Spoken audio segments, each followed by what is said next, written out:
भोजपुर में जिस भरत तिवारी का फेक एनकाउंटर तथा कथित तरीके से कर दिया गया, उसका एक और वीडियो देख। मेरा यही मांग है कि समाज में और ये पूरे देश में आज के बाद कोई भी नेता, मंत्री, विधायक, कोई भी अधिकारी समाज के साथ खिलवाड़ नहीं करेगा, झूठा वादा नहीं करेगा।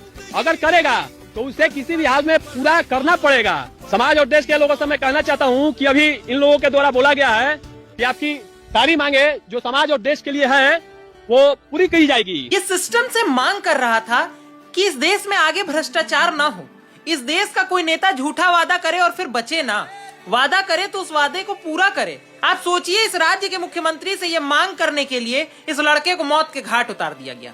ये मेरा आरोप नहीं है, ये आरोप है उन परिजनों का जो आज पूरे भोजपुर जिला से इकट्ठा होकर के बक्सर आरा हाईवे को जाम कर चुके हैं। प्रशासन से मांग कर रहे हैं कि आपने ये क्यों किया।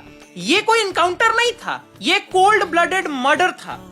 वो भी इसलिए क्योंकि आत्मसमर्पण तो लड़का वीडियो में करता हुआ दिखाई दे रहा है। इस देश में आतंकवादियों को आत्मसमर्पण कराने के बाद आप उसे सरकारी नौकरियां दे देते हैं। जम्मू कश्मीर में माओवादियों को आत्मसमर्पण कराने के बाद गृह मंत्री आते हैं और वो वाहिवाहियां लूटते हैं, अपनी पीठ खुद थपथपाने लगते हैं। और एक युवा जो मानसिक रूप से सही नहीं था, ये आप ही कह रहे हैं, उसका आप इनकाउंटर कर देते हैं बावजूद इसके कि उसके खिलाफ कोई FIR नहीं था।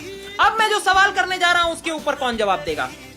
ये बताइए कि खान सर कहते हैं कि गोली चली थी हमारे यहाँ, तो उनके बयान के आधार पे पुलिस संज्ञान लेती है और FIR दर्ज कर लेती है। FIR के आधार पे रोशन आनंद सर को गिरफ्तार कर लिया जाता है। रोशन आनंद सर को गिरफ्तार करने के बाद पुलिस अपना आधिकारिक स्टेटमेंट जारी करके कहती है कि गोली तो खान सर के सुरक्षा गार्ड्स ने चलाई थी और उसके बाद उनको हिरासत में ले लिया जाता है, परंतु रोशन आनंद सर को हिरासत से नहीं छोड़ा जाता।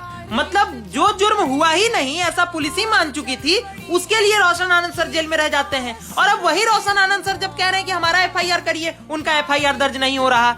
अब जब वही भोजपुर के लोग कह रहे हैं कि पुलिस के खिलाफ FIR दर्ज किया जाए, उन अधिकारियों के ऊपर FIR दर्ज किया जाए जो उस दिन संलिप्त थे और जिन्हें आपके पुलिस विभाग ने, गृह विभाग ने निलंबित कर दिया है, तो कहीं ना कहीं आप भी मान के चल रहे हैं कि वो दोषी तो रहे ही होंगे किसी ना किसी जुर्म के।